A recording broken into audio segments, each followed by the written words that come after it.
the science, the science, the Kotesh, never said the shit are the shit at Taba shit.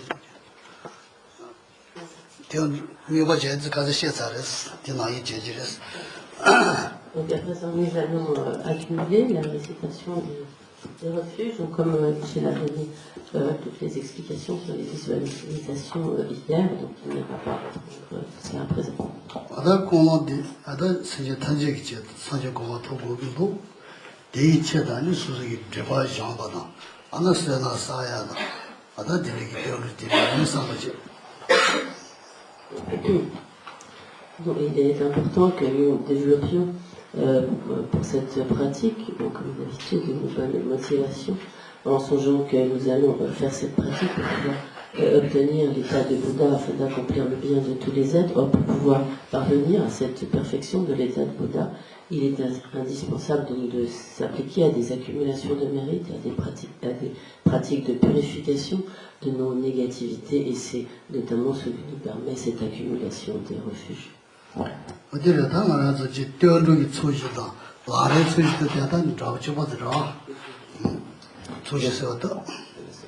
Donc, pour cela, donc, nous adressons nos prières, nos requêtes au champ d'accumulation. Donc, en fait, le champ d'accumulation du lamrim et le champ d'accumulation du refuge, c'est identique.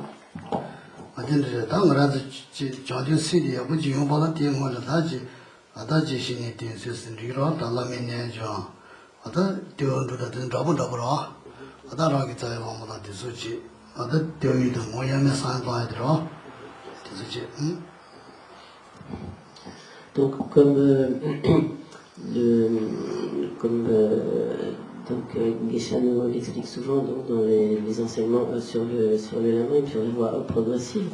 Donc, il est important dans notre pratique de nous appliquer correctement à la dévotion au maître et donc aux divers points donc, de la voie progressive, de songer donc, à la précieuse existence humaine et donc à la pratique de refuge. Et lorsque nous prenons refuge, donc, il est important de voir les objets de refuge comme indissociés de notre maître racine.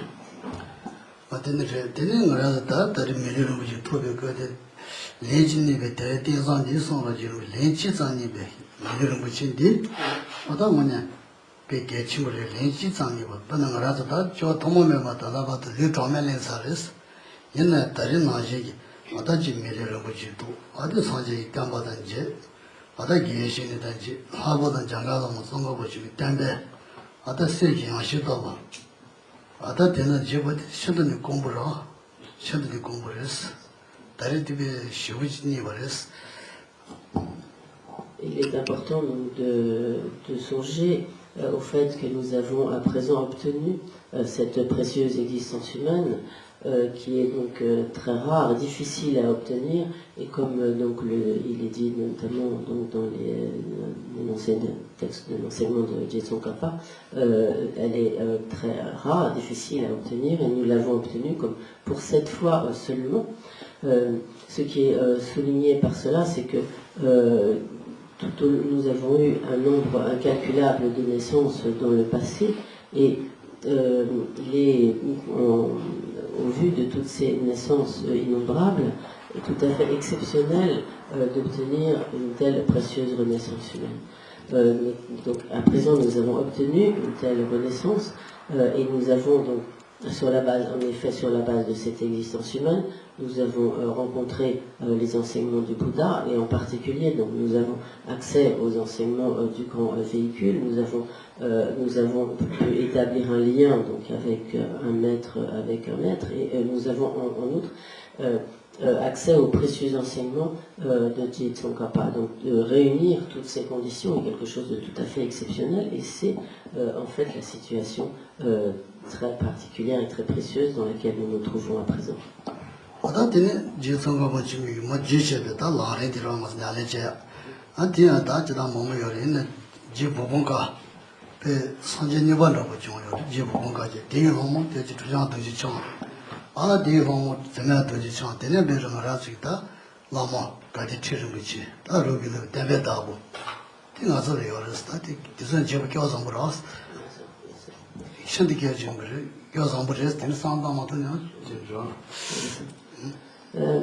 Donc il est vraiment très important de prendre conscience de la situation extrêmement favorable, extrêmement fortunée dans laquelle nous nous trouvons.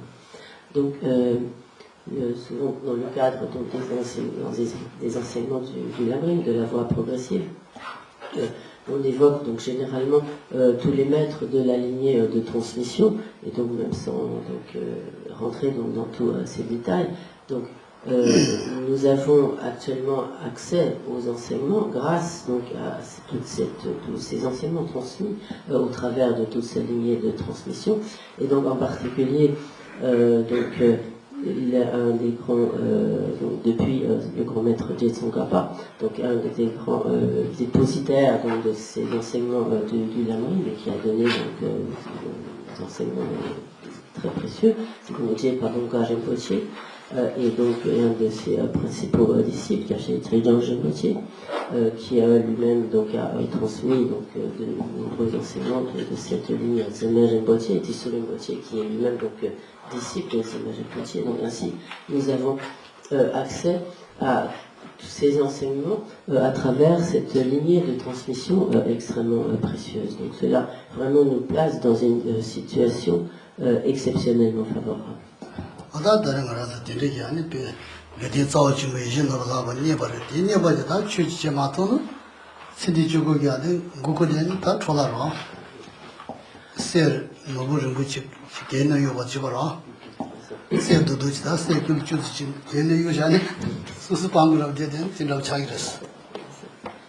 Donc, nous sommes ainsi dans cette situation tout à fait exceptionnelle, mais à présent, il importe que nous en fassions vraiment bon usage, car si, alors que nous sommes dotés de cette existence humaine si précieuse, nous la gaspillons vainement dans des objectifs futiles tournés uniquement vers les jouissances de cette vie, ce serait vraiment comme un terrible gaspillage. Ce serait comme si, ayant trouvé donc, un monceau d'or, nous le jetions aux ordures pour demeurer dans la misère toute notre vie durant.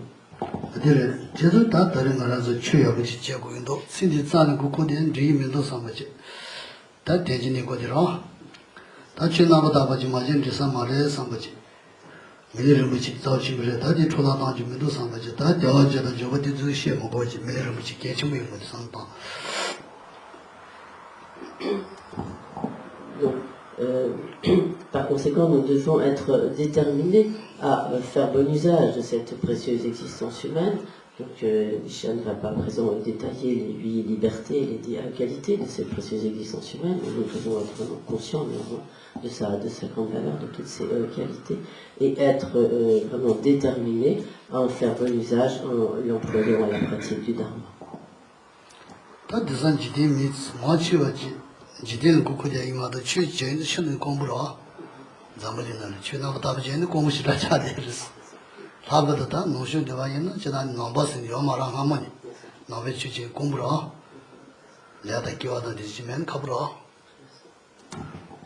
Et nous devons aussi avoir conscience du fait que l'accès au Dharma est quelque chose de rare, donc de manière générale c'est rare en ce monde, et si nous considérons notre situation en Occident, qui n'est pas du tout un pays de tradition bouddhiste, il faut vraiment réunir, qu'un grand nombre de conditions favorables se trouvent réunies pour que nous puissions avoir accès donc, au Dharma.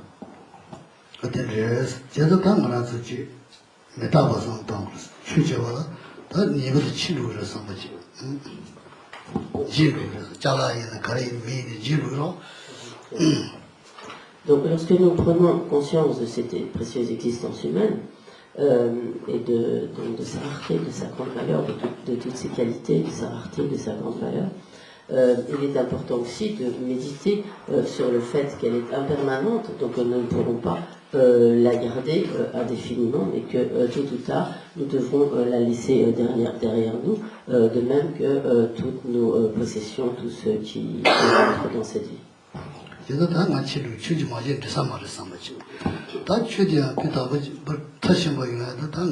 나중에 이봐요 뭐 다른 데 제고야 되죠. 오늘 나중에 이봐요.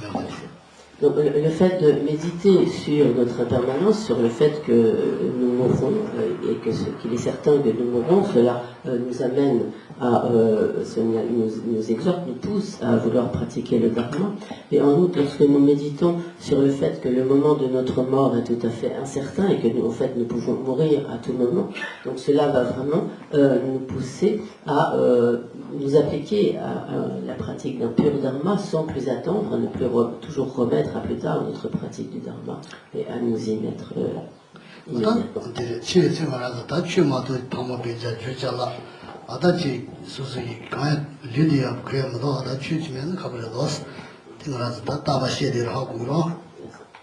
Et lorsqu'effectivement viendra le moment de notre mort, donc comme Geshe-la a maintes occasions de nous le dire,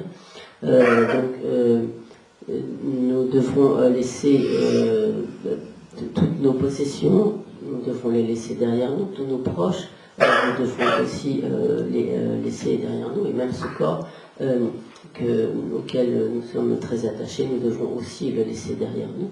Et la seule chose qui pourra alors nous être utile, profitable, ce sera le dharma dont nous aurons pu imprégner notre esprit et qui nous accompagnera au-delà de cette vie.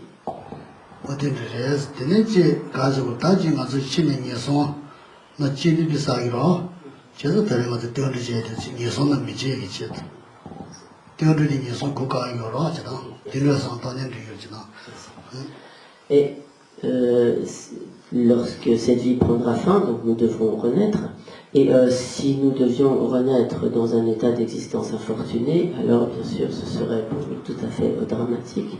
Et donc en prenant refuge dans les trois joyaux, en quelque sorte, nous nous assurons donc un refuge, une protection contre toutes ces souffrances de ces états d'existence infortunés.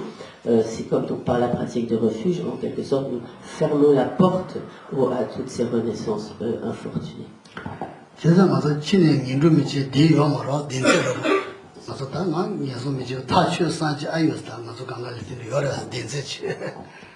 Donc,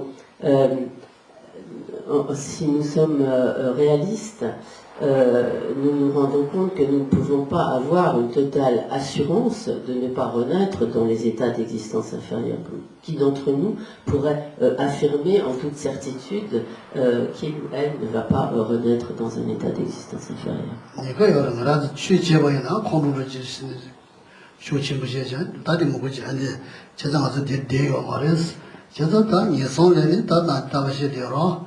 왜냐하면 상예제, 장예제, 니슨 니구슨 되게 더 근데 말아도 심한 거에 되는 말 뭐냐면 년고에서 여러 데를 용교로 사회 등의 친분 용고야 장애 등의 친분 용고야 도진 되라 매세야 되는 여러 제가 껴보 먹는 용고야 된다 이래서 이 용교로서 가지고 통요 걔네 저린 비싸로 그 껴보 먹는 사람 등의 용고는 아주 비싸이라. Et donc, lorsque sont enseignées donc, ces souffrances des états d'existence inférieure, il est important de voir qu'il n'est pas impossible que nous soyons exposés à de telles renaissances. Et si par exemple nous renaissons dans les enfers, que ce soit dans les enfers de chaud ou dans les enfers froids, par exemple dans les enfers chauds, nous souffrirons pendant des temps extrêmement longs des tortures du feu et nous pouvons réellement nous demander comment pourrions-nous en fait endurer, supporter de telles souffrances qui sont à proprement parler intolérables.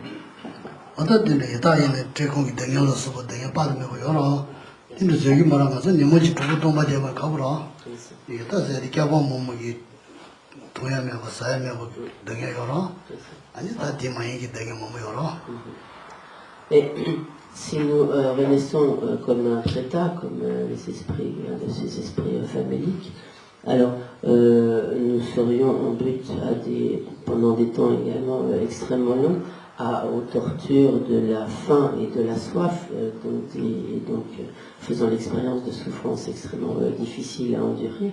Nous pouvons peut-être très vaguement imaginer ce que peuvent être de telles souffrances, car nous connaissons, ce qui est pour nous le fait, par exemple, si nous devons nous passer de nourriture, ne serait-ce que pendant 24 heures, cela est pour nous difficile.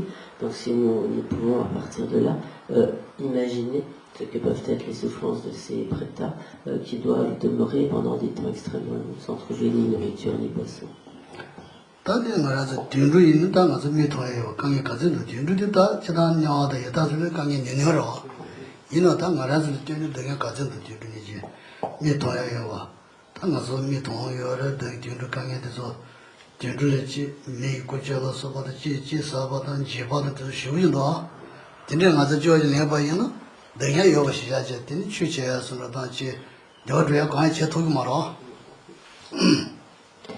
Et pour ce qui est des souffrances du règne animal, nous pouvons tout à fait les observer, puisque c'est un monde qui nous est tout à fait perceptible. Et nous savons que même si, comparativement aux souffrances des enfers et aux souffrances des prétats, des esprits amiques et faméliques, ces souffrances sont moindres, néanmoins, nous pouvons observer que ce sont de terribles souffrances, donc que ce soit donc, les souffrances de la peur, les souffrances de s'entre dévorer, les souffrances d'être exploité par les humains, d'être employé à toutes sortes de tâches extrêmement pénibles et d'être utilisés pour leur chair, pour leur peau, etc. Donc toutes ces souffrances sont tout à fait intolérables et insupportables. Et en outre, donc, une fois que l'on a pris naissance dans ce monde animal, alors on n'est pas capable du discernement qui permettrait de rejeter les actions négatives ou de s'appliquer aux actions favorables. Et cela est également cette absence de discernement est une grande souffrance du monde animal.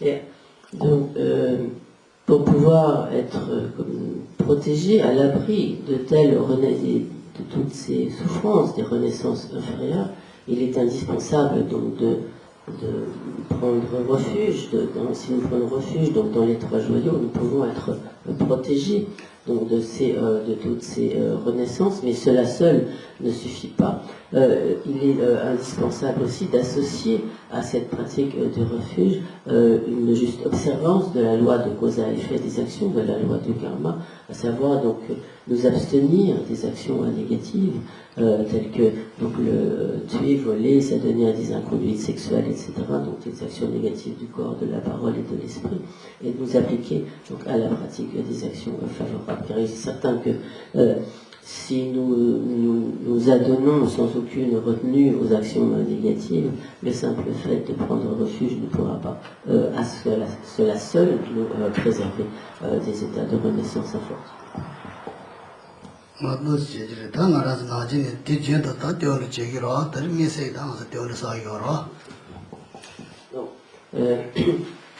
Nous prenons habituellement, donc nous prenons un refuge, et donc ces quelques jours, donc, nous nous consacrons tout particulièrement à des accumulations de refuges.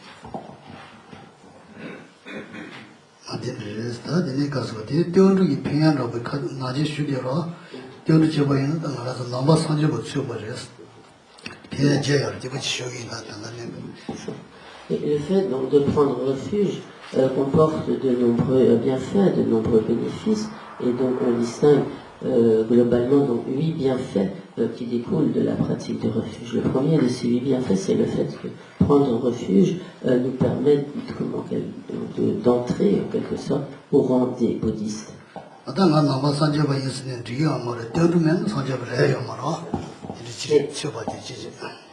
Pour être vraiment bouddhiste au sens pur du terme, il ne suffit pas de se proclamer bouddhiste, de déclarer que l'on est bouddhiste, il faut prendre correctement refuge. C'est cela qui fait d'un individu un bouddhiste.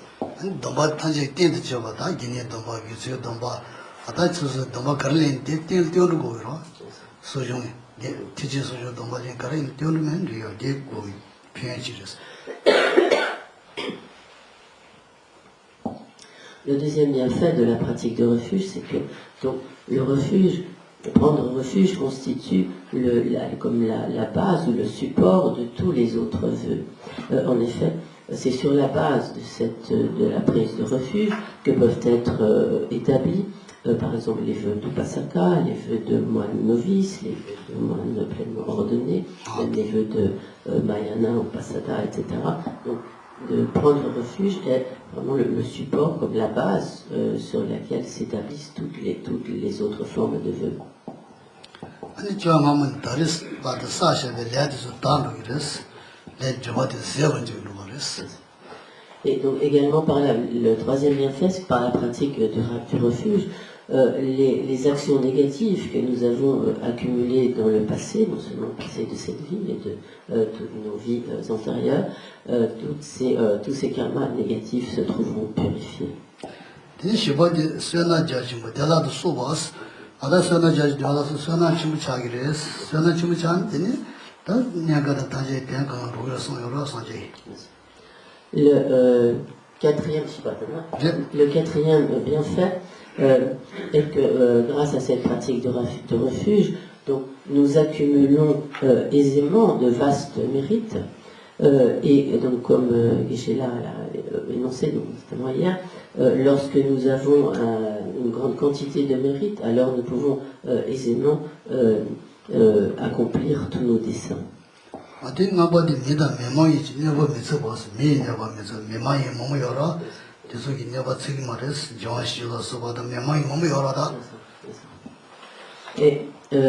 le cinquième bienfait est que grâce à la pratique du refuge, nous serons en quelque sorte comme hors d'atteinte des nuisances des humains et des non-humains. Donc il y a bien sûr toutes les nuisances que nous pouvons subir des êtres humains, mais également donc toutes celles qui peuvent provenir d'esprits malfaisants, etc., et de toute autre sorte d'interférences.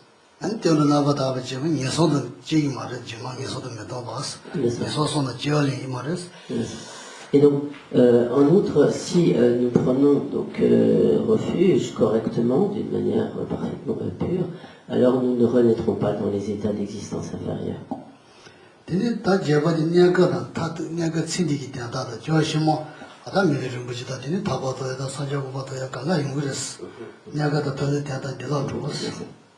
Et enfin, en tant que le huitième bienfait, grâce à la pratique du refuge, nous pourrons accomplir tous nos desseins temporaires et ultimes. Donc par cela, il faut comprendre qu'en nous appliquant à la pratique du refuge, donc, nous pourrons donc parvenir même aux objectifs de cette vie, mais principalement donc obtenir à nouveau donc une précieuse renaissance humaine, obtenir la libération du cycle des existences et finalement obtenir la perfection de l'état de Bouddha.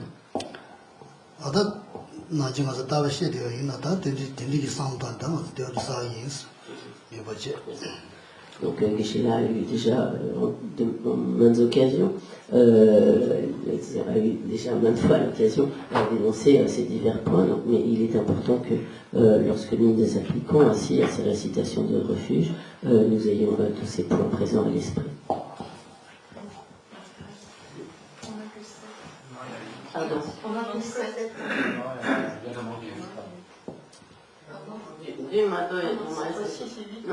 Non, pas ça, il y a donc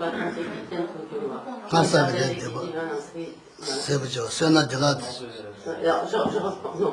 Cela, on établit comme la base, le support on devient bouddhiste, on établit la base de tous les vœux. Allez,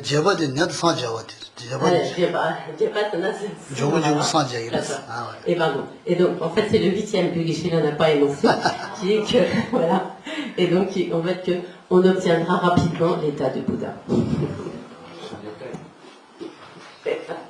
Pas demain, rapide. Je ne dis pas demain, mais quand même, littéralement, il est dit rapidement, bientôt. Ce soir. dāngyā jāwtsū nā rī, kua nā chō lī bā rī chōngkā yō mā rā.